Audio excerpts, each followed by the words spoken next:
আল কোরআনের সৈনিক আমি, নেই তো পরাজয়, এক আল্লাহর গোলাম আমি, এই তো পরিচয় আমার, এই তো পরিচয়। কথা বলেন ঠিক কিনা? আল কোরআনের সৈনিক আমি, নেই তো পরাজয়, এক আল্লাহর গোলাম আমি, এই তো পরিচয় আমার, এই তো পরিচয়। ও ভাই, এই দুনিয়ার সবই নকল,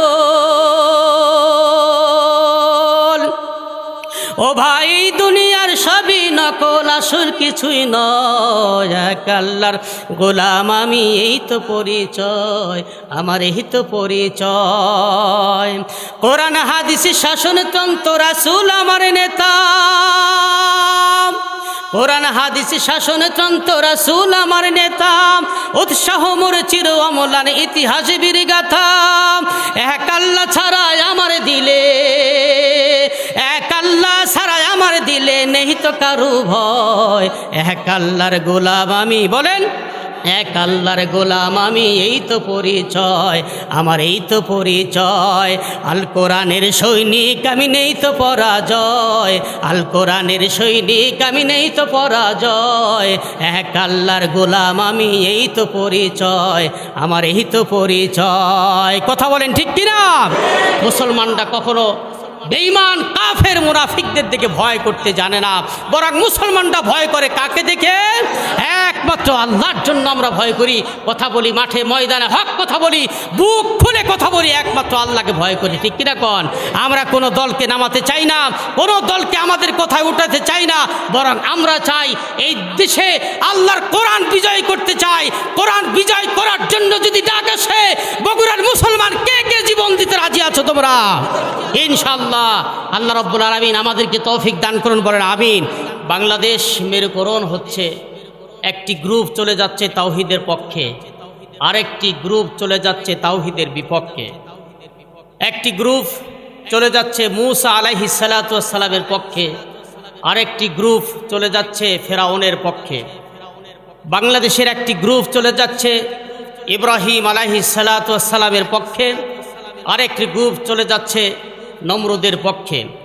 বাংলাদেশের একটি গ্রুপ চলে যাচ্ছে আবু জেহেলের জীবনের সাথে মিল করে আবু জেহেলের পক্ষ অবলম্বন করছে, আরেকটি তাওহীদি জনতা মুহাম্মদ রাসূলুল্লাহ সাল্লাল্লাহু আলাইহি ওয়াসাল্লামের পক্ষ অবলম্বন করে তাওহীদের পক্ষে থেকে নিজেদের জীবনকে আল্লাহ রাস্তায় বিলিয়ে দিচ্ছে। ঠিক কিনা বলেন?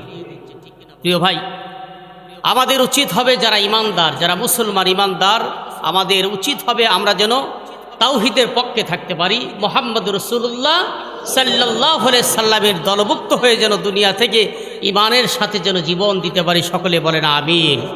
প্রিয় ভাই, আমি কোরআনে কারিমে ধারাবাহিকভাবে আলোচনা করতেছিলাম। আমি এই জন্য সূরা বাকারা থেকে 214 নম্বর আয়াতে কারিমা তেলাওয়াত করেছি যে আমরা যারা মুমিন দাবি করি, আমরা যারা ইমানদার দাবি করি, আসলে কি ইমানদার মুমিন হওয়া, জান্নাতে যাওয়া, এটা কি এতটা সহজ? অনেক কঠিন। জান্নাত তো আমাদের মামু বাড়ি মোয়া নয়, যে আমরা নামাজ পড়লাম, দাড়ি রাখলাম, টুপি মাথায় দিলাম আর জান্নাতে চলে গেলাম, না, এটা কখনোই হতে পারে না। আল্লাহ পাক বলছেন, আম হাসিবতুম মান তাদখুলুল জান্নাতা ওয়ালাম্মা يأتكم مثل الذين خلوا من قبلكم مستهم البأساء والضراء وزلزلوا حتى يقول الرسول والذين آمنوا معه متى نصر الله ألا إن نصر الله قريب।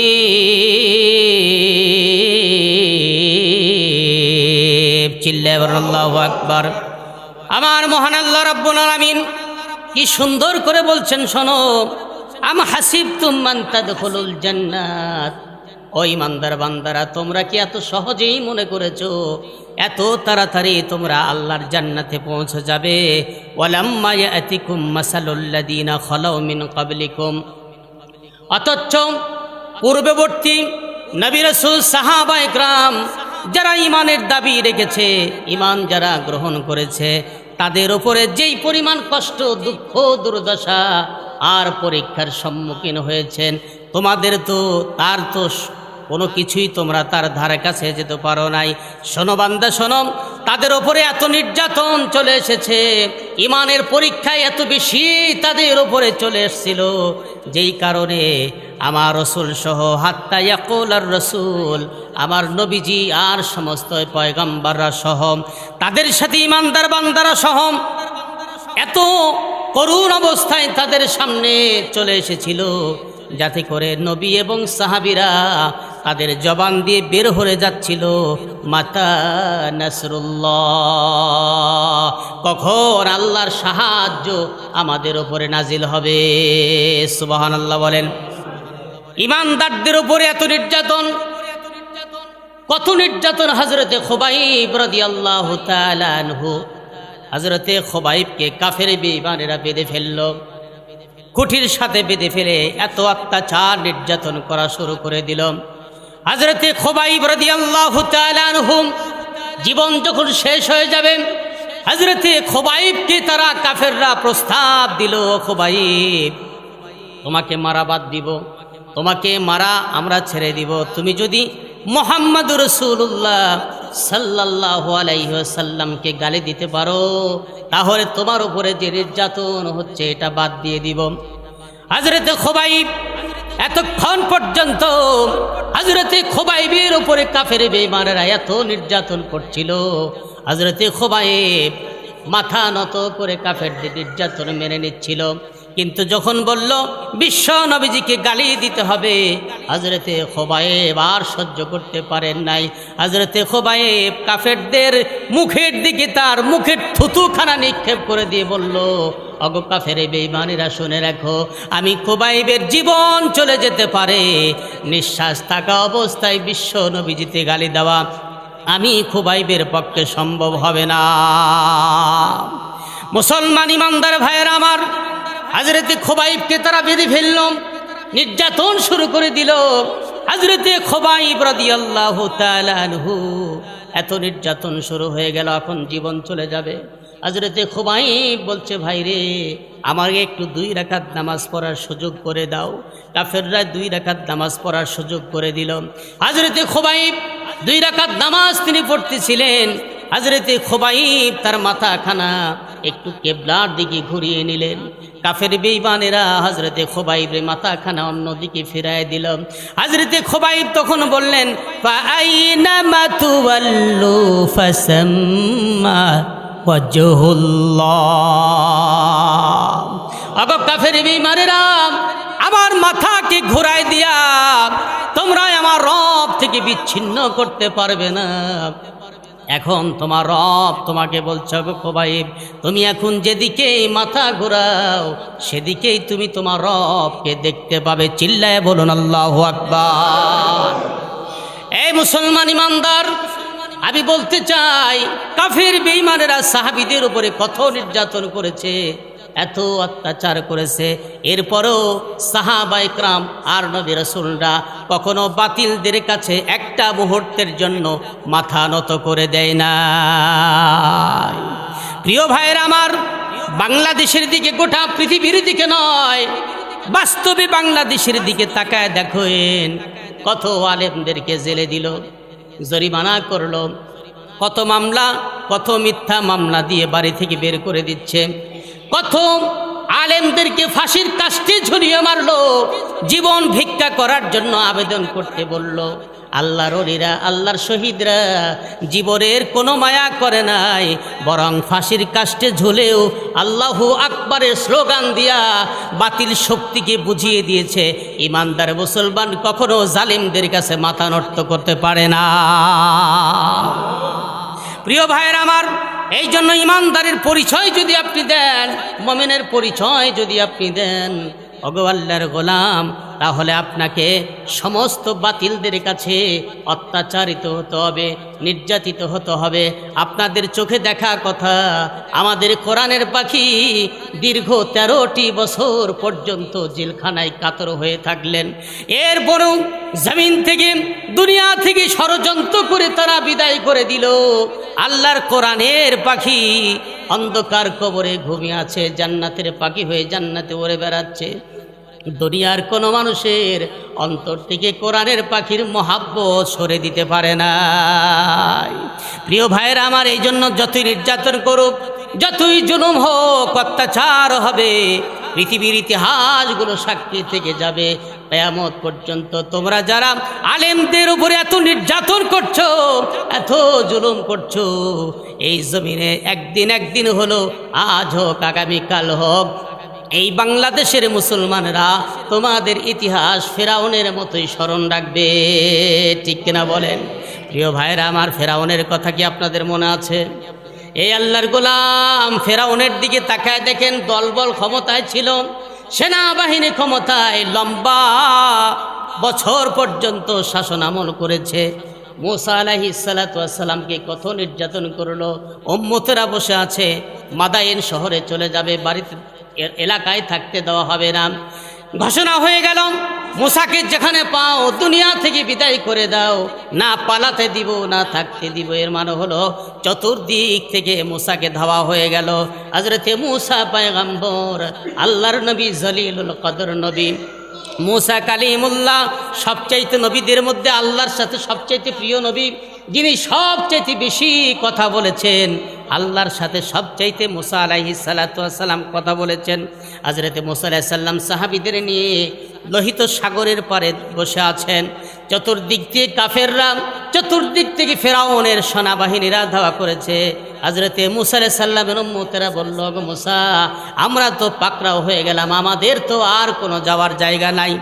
আল্লাহর পয়গম্বর মুসা আলাইহিস সালাতু ওয়াস সালাম কি সুন্দর করে বজ্র কণ্ঠে ঈমানের সহিত জবাব দিলেন, ওগো আমার উম্মতেরা, ভয়ের কারণ নাই, আমার আল্লাহ রাব্বুল আলামিন আমাদের এই বিপদের মাঝে আমাদেরকে রাস্তা বের করে দিবেন। সুবহানাল্লাহ বলেন। মুসলমান ইমানদারেরা, কথাগুলো মনোযোগ দিয়া হৃদয়ের কানটা লাগায় দিয়ে শুনেন, আর বাস্তবের সাথে ইশারা ইঙ্গিতে একটু মিলায় দেখেন। আজও ফেরাউনের ইতিহাস আমার আল্লাহ রাব্বুল আলামিন কোরআনের মধ্যে জ্বলন্ত প্রমাণ দিয়েছেন। নমরুদের ইতিহাসগুলো হাজার হাজার বছরের ইতিহাস, কারুনের ইতিহাসগুলো হাজার হাজার বছরের ইতিহাস, ফেরাউনের ইতিহাসগুলো কত হাজার বছরের ইতিহাস। এখনো ফেরাউন আছে না নাই?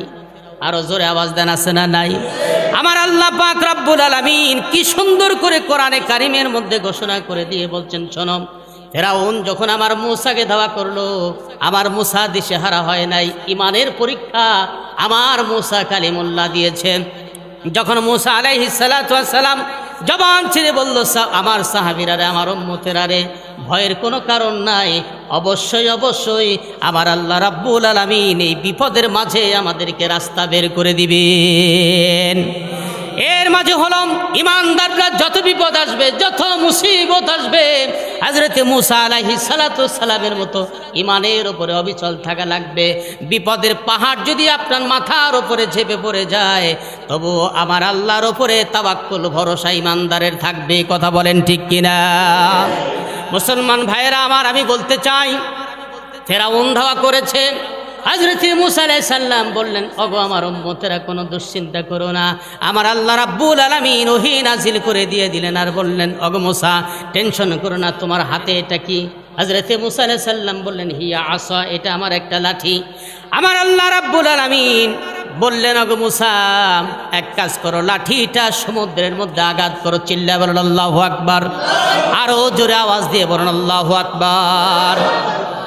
আগা মুসা হাতের লাঠিটা সমুদ্রের মধ্যে আঘাত করে নাও।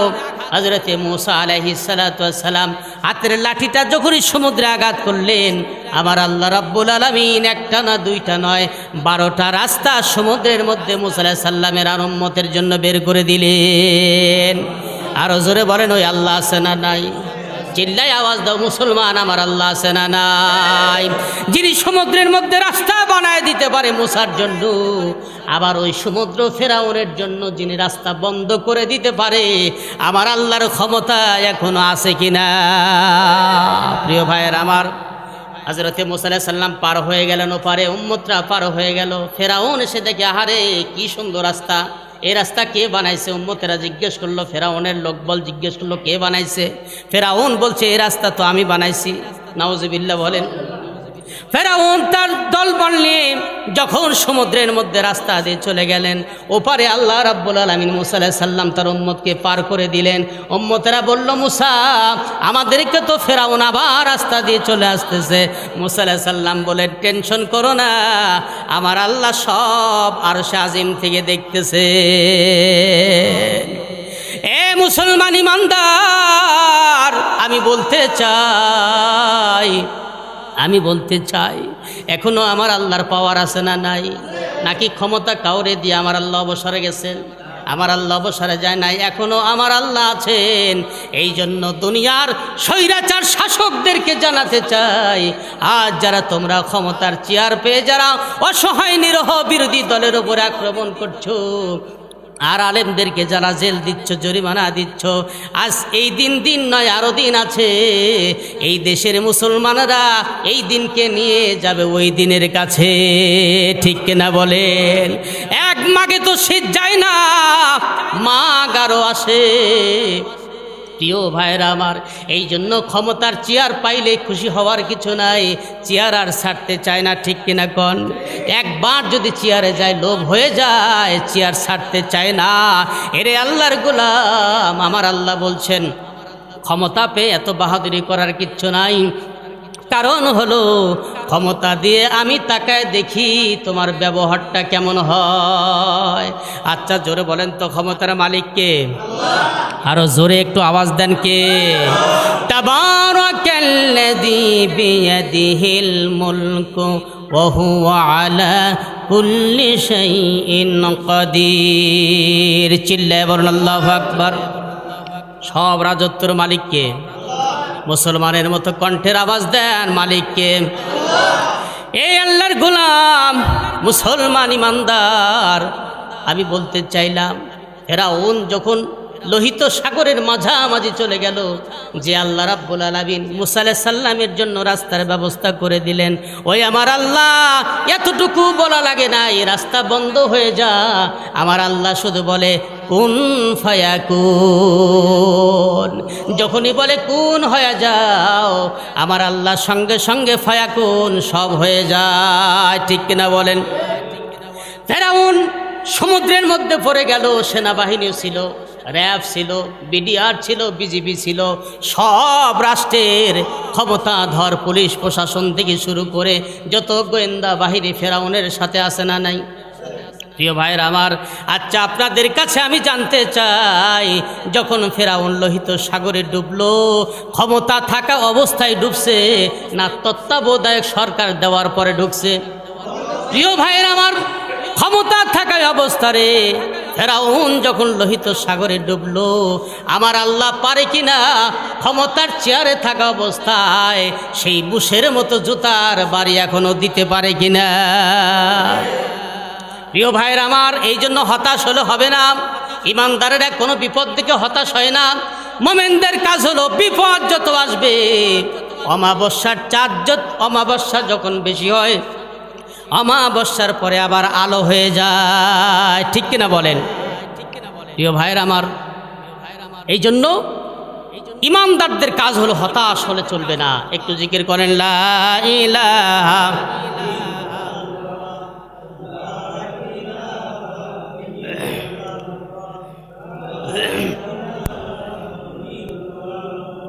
সুবহানাল্লাহ আলহামদুলিল্লাহ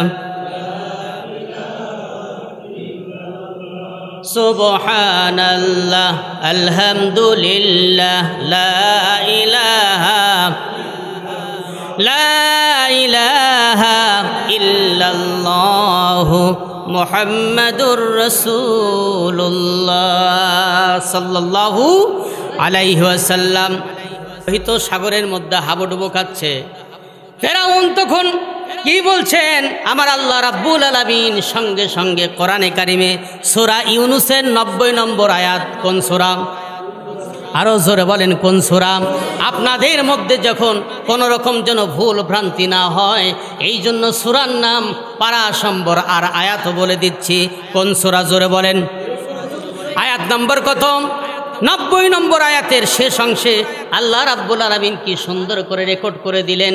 ফেরাউন যখন পানির মধ্যে চুবাচ্ছে তখন ফেরাউন যখন দেখলো আহারে পানি খেতে খেতে তো পুটকা মাছের মতো পেট বড় হয়ে গেল, এখন তো আর কোনো উপায় নাই। এত জীবন বলল আনা রব্বুকুমুল আলা, আমি ফেরাউন সবচাইতে বড় আল্লাহ। আরে ভাই মুসলমান ইমানদার, আমার আল্লাহ রাব্বুল আলামিন বলছেন ফেরাউন যখন পানি খেতে খেতে যখন পেটটা বড় হয়ে গেল আর তো বাঁচার উপায় নাই, আল্লাহ পাক বলছেন তখন ফেরাউন কি বলল? ক্বালা আমানতু আন্নাহু লা ইলাহা ইল্লাল্লাযী আমানাত বিহি বানু ইসরাঈল ওয়া আনা মিনাল মুসলিমিন। ফেরাউন তখন বলছেন ক্বালা আমানতু, আমি ঈমান আনলাম। কে বলতেছেন? কে বলতেছেন? জোরে বলেন। ফেরাউন তখন বলল শোনো মুসা, আমি ঈমান আনলাম কার উপরে? যদি মুসা আলাইহিস সালাম না বুঝে তখন ফেরাউন বোঝাচ্ছে আন্নাহু লা ইলাহা ইল্লাল্লাযী আমানাত বিহি বানু ইসরাঈল। এর মানে হলো ওগো মুসা, তুমি এবং তোমার উম্মতেরা যে আল্লাহর উপরে ঈমান এনেছে, আমি ফেরাউন ওই আল্লাহর উপরে ঈমান আনলাম। ওয়া আনা মিনাল মুসলিমিন, আমি তো একজন মুসলমান হয়ে গেছি। এখন আর পানির মধ্যে আমারে চুবায়ও না, আমারে পানি থেকে উঠাও, আমি এখন মুসলমান হয়ে গেছি। দেখেন ফেরাউন এমন সময় বলল, আমার আল্লাহ রাব্বুল আলামিন কি বলছেন? ফেরাউন যখন এই কথাটা বলল আমার আল্লাহ রাব্বুল আলামিন সঙ্গে সঙ্গে বলছেন আল আন, এখন এখন অকদ আসাইতা ক্বাবলু ওয়া কুনতা মিনাল মুফসিদিন। ও ফেরাউন, কিছুক্ষণ আগেই তো তুমি আমার মুসাকে ধাওয়া করেছো, আমার ইমানদার মুসলমানদের বিনা অপরাধে কষ্ট দিয়েছো। আমার ইমানদার মুসলমানদের বিরুদ্ধে কোনো মামলা নাই, কোনো অপরাধ নাই, বিনা অপরাধে তুমি তাকে 50টা 60টা করে মামলা দায়ের করেছ। ইমানদারদেরকে বাড়ি থাকতে দাও নাই। ইসলামী আন্দোলন করার কারণে, আল্লাহর কোরআনের রাজ জমিনে প্রতিষ্ঠা করার আন্দোলনের কারণে বইয়ের কাছে থাকতে পারে নাই মাসের পর মাস। এরকম আছে না নাই? মিথ্যা মামলা দিয়েছো, জেল দিয়েছো, জরিমানা দিয়েছো। স্ত্রীর কাছ থেকে বছরের পর বছর স্বামীটারে তুমি আলাদা করে জেলে দিয়েছো।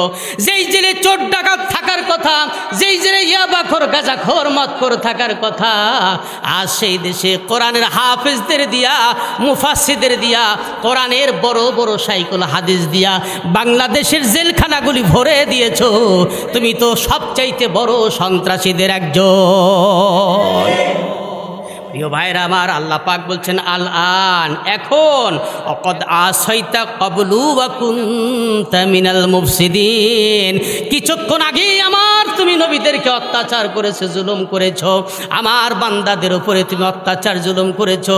এখন আর কোনো উপায় নাই, এখন আর কোনো উপায় নাই। তো আমি রব্বুল আলামিন বলছি তুমি মুসলমান নও, বরং তুমি সব চাইতে সন্ত্রাসীদের গডফাদার। ঠিক কিনা বলেন? আমার আল্লাহ বলছেন শোনো ফেরাউন, ফালিয়াউমা নুনাজ্জিকা বিবাদানিকা, তোমাকে তো আমি সমুদ্রের মধ্যে মারব, কিন্তু শোনো ও ফেরাউন, জেনে দেখো তোমার লাশটা সমুদ্রের কোনো পোকামাকড় খাবে না, কোনো জলচর প্রাণী খাবে না, কোনো একটা হাঙ্গর কুমির তোমার লাশটা স্পর্শ করবে না, তোমার লাশে ছোঁয়া কেউ দিবে না, বরং হাজার হাজার বছর পর্যন্ত আমি রব্বুল আলামিন তোমার লাশটাকে হেফাজত করব। এর কারণ কি? এর কারণ হলো তোমার এই দৃশ্যটা দেখার পরে পৃথিবীর স্বৈরাচার শাসক যারা আসবে তারা যেন তোমাকে দেখে নিদর্শন গ্রহণ করতে চায়। সুবহানাল্লাহ। তোমাকে দেখে একটা নিদর্শন যেন পায়। আল্লাহ পাক বলছেন, ফাল ইয়াউমা নুনাজ্জিকা বিবাদানিকা লিতাকুনু লিমান খালফাকা আয়া।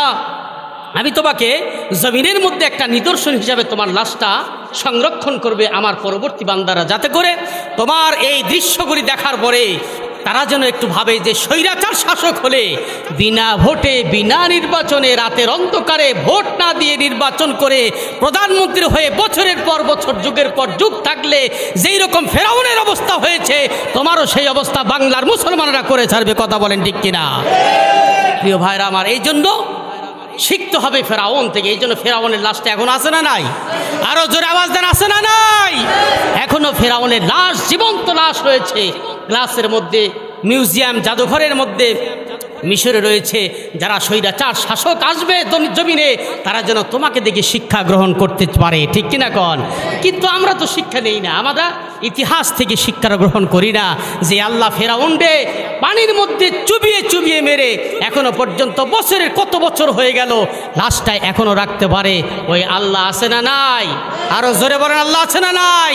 যেই নমরুদ এত পাওয়ারফুল, ইব্রাহিমকে কত জ্বালাইছে, কত জ্বালাইছে, আগুনের মধ্যে ফেলে দিল। আমার আল্লাহ নমরুদের মতো এত বড় শাসককে আমার আল্লাহ ছোট্ট একটা মশা দিয়ে যে আল্লাহ জুতা পিটা করে দুনিয়া থেকে চির বিদায় করে লাঞ্ছিত করে বিদায় করেছে, ওই আল্লাহর ক্ষমতা কি ছেড়ে দিছে না? আছে। আমাদেরকে বোঝার দরকার, শিক্ষা গ্রহণ করা দরকার যে এই দিন তো দিন নয়, দিন তো আরও আসে। প্রিয় ভাই, আমি আপনাদেরকে বলতে চাই, মানুষ তো চিরদিন বাঁচে না। এই জন্য যারা ক্ষমতায় আছেন, ক্ষমতায় থেকে অন্ধ হওয়ার কিছু নাই, ক্ষমতায় থেকে অন্ধ হওয়ার কিছু নাই। ক্ষমতায় থাকার জন্য অন্যায়ভাবে মানুষে মামলা দিতে হবে। বিরোধী দলগুলোকে আমি দেখলাম কয়েকদিন আগে টিভিতে দেখাচ্ছে, কেউ কেউ এমন আছে জঙ্গলের মধ্যে বসবাস করতেছে, খাবার নাই, পানি নাই, থাকার জায়গা নাই, ভয়ে মামলা হামলায় জর্জরিত হয়ে তারা জঙ্গলের মধ্যে 7 দিন 8 দিন করে বউ নাই, বাচ্চা নাই, মায়া মমতা ত্যাগ করে স্ত্রীদের খোঁজখবর নিতে পারে না। অথচ শুধু ক্ষমতার দম্ভে, ক্ষমতার বাহাদুরিতে তারা আজকে এই অবস্থায় করতেছে, ঠিক কিনা বলেন? আল্লাহকে ভয় করতে হবে, আল্লাহকে ভয় করতে হবে। আল্লাহ ক্ষমতা দেওয়ার মালিক। ওই আল্লাহ ক্ষমতা থেকে বেজ্জুতি করে যিনি ক্ষমতার চেয়ারে বসান, আবার ওই আল্লাহ চাইলে ক্ষমতার চেয়ার থেকে লাথি মেরে আবার জুতার মালা গলায় পরিয়ে দিতে পারেন কিনা বলেন? ওই আল্লাহকে ভয় করে রাখতে হবে প্রিয় ভাই। এই জন্য আল্লাহর ভয়টা নিয়ে যেন আমরা চলতে পারি। এই জন্য ইমানদারদের উপরে বিপদ আসবে, মুসিবত আসবে, কারণ জান্নাতের পথ সহজ না কঠিন? আরো জোরে বলেন, জান্নাতে যাবার পথ সহজ না কঠিন? কঠিন পথকে পাড়ি দিয়ে জীবনের সাথে লড়াই করে ইমানের সাথে বেঁচে থেকে প্রয়োজনে ইমানের সাথে বাঁচতে হবে। কাপুরুষ হয়ে, ইমানদার না হয়ে বরং মুনাফিক হয়ে 1000 বছর বাঁচার কোনো দাম নাই। ইমানের সাথে বজ্রকণ্ঠে আওয়াজ দিয়ে বাঘের মতো জীবন নিয়ে সিংহের মতো 1 ঘন্টা বাঁচলে লাভ আছে, ঠিক কিনা কন? প্রিয় ভাই, এই জন্য আমাদের কোরআনের পাখি জীবনও মাথা নত করে নাই। তার একটা আওয়াজ ছিল, সিংহের বিড়ালের মতো 500 বছর জমিনে বাঁচার কোনো দাম নাই, বরং সিংহের মতো মাথা উঁচু করে ইমানদারের মতো ইমানের সাথে খাব্বাবের উত্তরসূরি যারা, খোবাইবের উত্তরসূরি যারা, মোহাম্মদ রাসূলুল্লাহ সাল্লাল্লাহু আলাইহি সাল্লামের উত্তরসূরি যারা, তারা বাতিলদের কাছে কখনো মাথা নত করতে শিখে নাই, বরং ইমানের সাথে 1 ঘন্টা বেঁচে যাবে, ঠিক কিনা বলেন? প্রিয় ভাইরা, আমাদের শিখতে হবে, আমাদেরকে ইমানদার হতে হবে, মজবুত ইমানের অধিকারী হতে হবে। কারণ এই ক্ষমতা বদলাতে সময় লাগবে না। কারণ চেয়ারের জায়গায় থাকবে, টিউনের চেয়ারে টিউনও থাকবে, ওচির চেয়ারে ওচির চেয়ার ঠিকই থাকবে, কিন্তু যখন সময় আসবে তখন সব উল্টাপাল্টা হয়ে যাবে। উকিল, ম্যাজিস্ট্রেট, ব্যারিস্টার সব ঠিক থাকবে, কিন্তু রায় চলে যাবে বিপক্ষে, ঠিক কিনা কন? শুধু সময়ের অপেক্ষা। এই জন্য ক্ষমতার মস্তদে বসে এত অন্ধ হলে চলবে না, আল্লাহকে ভয় করতে হবে। কাকে ভয় করতে হবে ভাই? আল্লাহকে ভয়। আল্লাহ যদি ভয় থাকে তাহলে আমরা চাই, আমরা এটা বলি না যে ক্ষমতায় কে থাকবে কে যাবে।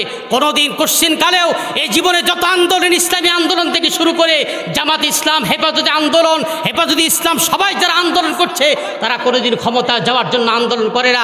আমরা চাই আওয়ামী লীগ ক্ষমতায় আজীবন ভরে থাকুক, বিএনপি ক্ষমতায় আজীবন ভরে থাকুক, কিন্তু সংসদে যেন আল্লাহর কোরআনটা রাজ যেন প্রতিষ্ঠা হয়ে যায়, ঠিক কিনা বলে? আল্লাহর কোরআনটা যেন কায়েম হয়ে যায়। আমরা করি কোরআনের আন্দোলন। কিসের আন্দোলন করি ভাই? আমরা কোরআনের রাজ আমরা দেখতে চাই জমিনে। কোরআনটা যদি বিজয় হয়ে যায় এই জমিনে আর হাহাকার রাহাকার থাকবে না, মারামারি থাকবে না, ধর্ষণ থাকবে না, জেনা থাকবে না, ব্যভিচার থাকবে না, খুন খারাপি থাকবে না। একজন হাজার কোটি কোটি টাকার মালিক হয়ে বিদেশে বাড়ি বানাবে আর গরিব গরিবই থাকবে, এটা হবে না। বরং কোরআনের রাজ যদি জমিনে কায়েম হয়ে যায় সবাই শান্তি পাবে, ঠিক কিনা কন? আলেমরা তো এটাই নিয়ে কথা বলে। আলেমরা ক্ষমতা যেতে কিয়ামত পর্যন্ত কোনো সময় চায় নাই, বরং আলেমরা চায় যে ক্ষমতায় থাকুক থাকুক, শুধু কোরআনের আইনটা পাশ হয়ে যায়, ঠিক কিনা বলেন? প্রিয় ভাই, এই জন্য কোরআনের রাজ আমরা দেখতে চাই। আজ বাংলাদেশে কোরআনের রাজ প্রতিষ্ঠা করতে 200 কোটি মুসলমান পৃথিবীতে দরকার নয়, বরং কোরআনের রাজ বাংলাদেশে কায়েম করতে 313 জন বদরি সাহাবী হলে যথেষ্ট হয়ে যাবে, ঠিক কিনা বলেন? এই জন্য আমাদের হতে হবে বদরি সাহাবীদের মতো ইমানদার হতে হবে, মজবুত ইমানের অধিকারী হয়ে জমিনে বাঁচতে শিখতে হবে, ঠিক কিনা বলেন? প্রিয় ভাইরা আমার, সাহাবীরা বলতেছিলাম, সাহাবীরা জান্নাতে চলে গেছে কষ্টের বিনিময়ে, জীবন বিনিময়ে। একটা সাহাবীর হাত নাই, পা নাই, কল্লা থেকে মাথাটা আলাদা করে দিয়েছে, দেহটাকে ছিন্ন বিচ্ছিন্ন করে দিয়েছে। আজ ফিলিস্তিনেও সেই অবস্থা হচ্ছে, ইমানের পরীক্ষা চলতেছে, ঠিক কিনা কন? প্রিয় ভাইরা আমার, আমরা তো যেতে পারতেছি না, দোয়া করতেছি।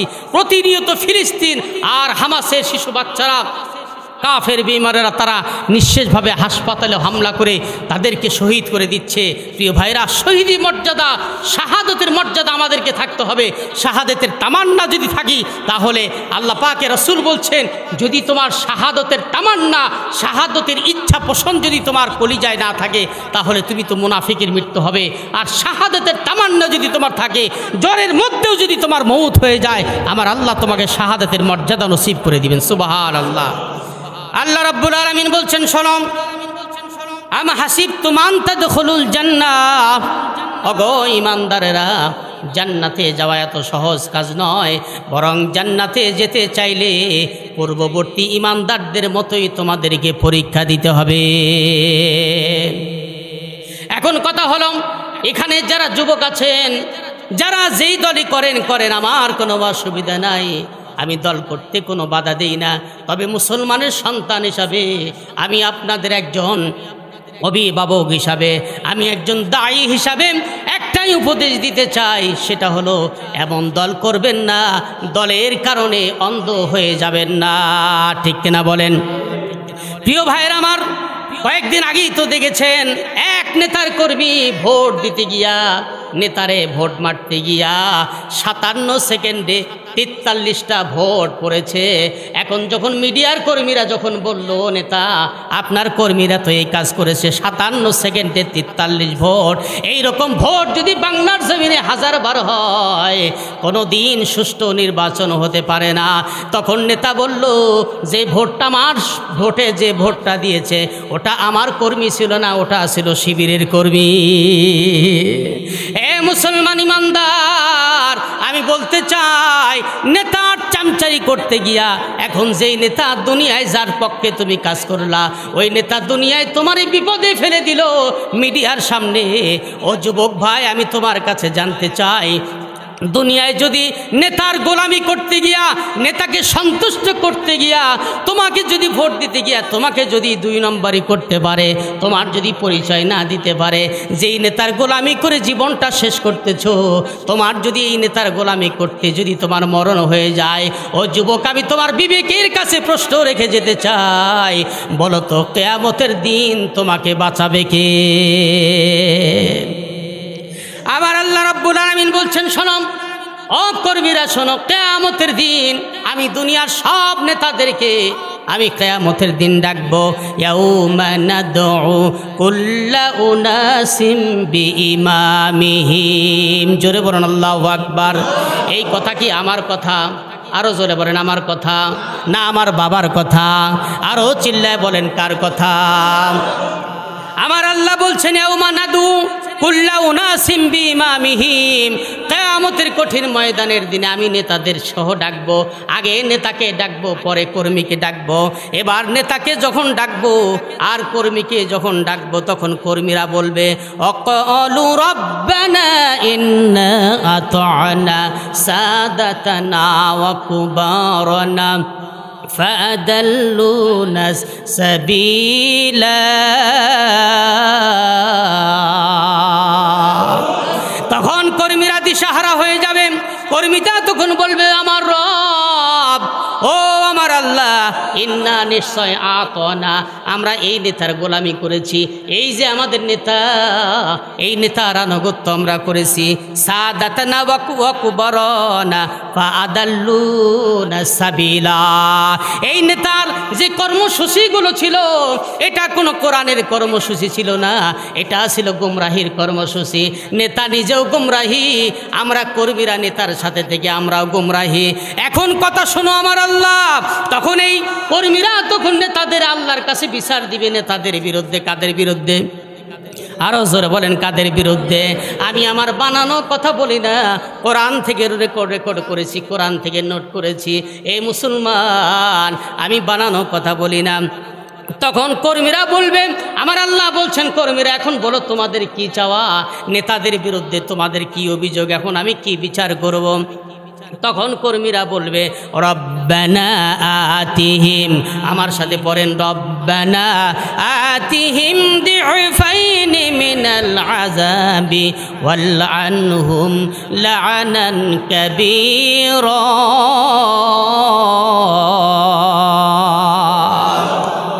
ও আমার রব, তোমার কাছে আমাদের নেতাদের বিরুদ্ধে অভিযোগ হলো, আজকে তো জাহান্নামে আমরাও যাব, নেতারাও যাব।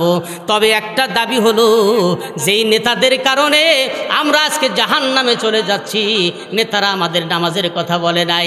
আমরা যদি লিল্লাহে তাকবীর, নারায়ে তাকবীর, আল্লাহু আকবারের স্লোগান যখন দিয়েছি, নেতারা তখন আমাদের বলে যে এই স্লোগান চলবে না, এই স্লোগান অন্য কোনো দলের স্লোগান, এই স্লোগান দেওয়া যাবে না। এই নেতারা আমাদের বাড়িঘর করতে বলেছে, আমরা নেতাদের কথাই চলেছি। মানুষের মাথার উপরে বাড়ি দিতে বলেছে, তাদের কথায় মানুষের অন্যায়ভাবে বাড়ি দিয়েছি। মানুষকে হত্যা করেছি, গুম করেছি, মিথ্যা মামলা দিয়েছি। আজ আমাদের যে শাস্তিটা হবে, এখন তোমার কাছে আমাদের একটা আবদার, আমাদের যদি একগুণ শাস্তি দাও, আমার এই নেতাদেরকে ডাবল শাস্তি দিতে হবে। কার কথা?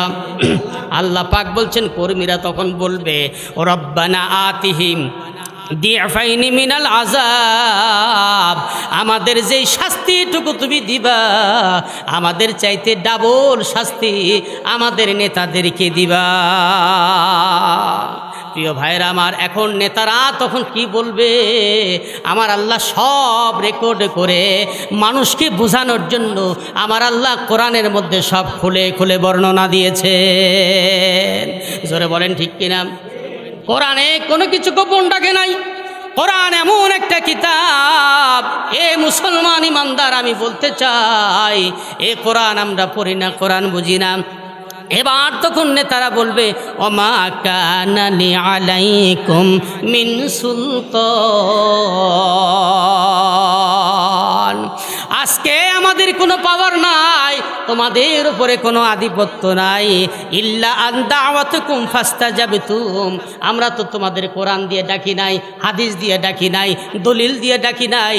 যখনই তোমাদেরকে ডাক দিয়েছি, একটু বিরিয়ানি দিব, কিছু মদের কেনার পয়সা দিব, কিছু নেশা করার টাকা দিব, তোমরা এই টাকার লোভে আমাদের পিছনে ছুটে চলেছ।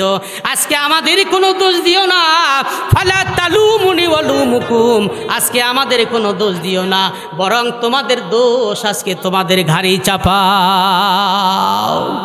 এ মুসলমান ইমানদার যুবক, আমি বলতে চাই, যেই নেতার পিছে পড়ে সামান্য মদের নেশায়, সামান্য একটু গাজার নেশায়, সামান্য একটু কিছু সময় নারী ভোগের নেশায়, সামান্য কয়েকটা নগদ টাকার আশায়, সামান্য কয়েকটা একটা পদের আশায় আজকে যে তুমি অন্ধ নেতার পিছনে অন্ধ গোলামি করে তোমার জীবন যৌবনটা শেষ করতেছ, ও যুবক তুমি মরে যাও, মরার পরে তোমার নেতা তোমার খবর নিবে না। কত নেতা মরে গেল জানা যায়, তার কর্মীদের পাওয়া যায় না। কত নেতা চলে গেল, কত নেতা চলে গেল, সহকর্মীদের পাওয়া যায় না। এরে আল্লাহর গোলাম, তুমি একটু গভীর মনোযোগ দিয়া যুবক ভাই তুমি একটু দেখো, তোমার মতো কত যুবক নেতৃত্ব দিতে গিয়ে জমিন থেকে বিদায় হয়ে যায়। এই যুবক, তুমি যদি হেদায়েত পেতে চাও আল্লাহর কোরআনের দিকে চলে আসো, আল্লাহর নবীর আন্দোলন করো। নেতা যদি বানাতেই হয় বিশ্ব নবীজিকে নেতা মানতে হবে, ঠিক কিনা বলেন? বিশ্ব নবীজিকে যদি তোমার জীবনের মডেল মেনে নেতা মেনে যদি জীবনটা পরিচালনা করতে পারো, ও যুবক, তুমি তোমার নিঃশ্বাসটা জমিনে যাওয়ার সাথে সাথে আমার নবীজির নেতৃত্ব নিয়ে তুমি জান্নাতে চলে যাবে। এই দুনিয়ার কোনো দাম নাই, সামান্য নেতৃত্বের কোনো দাম নাই। এরে আল্লাহর গোলাম, কত রাষ্ট্রপতি আসত চলে গেল, কত প্রধানমন্ত্রী আসতো চলে গেল, কত ভিআইপি পার্সন আসতো চলে গেল, কত নেতা চলে গেল, কত চেয়ারম্যানের জীবন চলে গেল।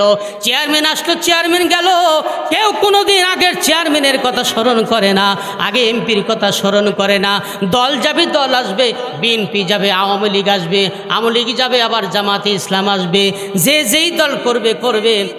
কিন্তু তুমি যে মুসলমান, তোমাকে ঈমান নিয়ে কবরে যেতে হবে, কথা বলেন ঠিক কিনা? আমরা সকলে ঈমান নিয়ে কবরে যেতে চাই কিনা? প্রিয় ভাইরা, যদি চাই তাহলে আমাদেরকে একটু বুঝে শুনে কাজ করতে হবে। ক্ষমতার লোভে পড়ে অন্ধ হয়ে জীবনযাপন করলে চলবে না। আমাদেরকে বুঝতে হবে আমাদের দুনিয়ার জীবনটাই চিরস্থায়ী জীবন নয়, বরং আমরা ঈমানদার যারা বিশ্বাস করি মরণের পরে অনন্তকালের জন্য আর একটা জীবন আছে না নাই? আরও জোরে বলেন, আছে না নাই? এই জন্য আমরা কখনো যেহেতু মরে যাবই, মরার ভয় আমরা করি না, আমরা ভয় শুধু করি কাকে?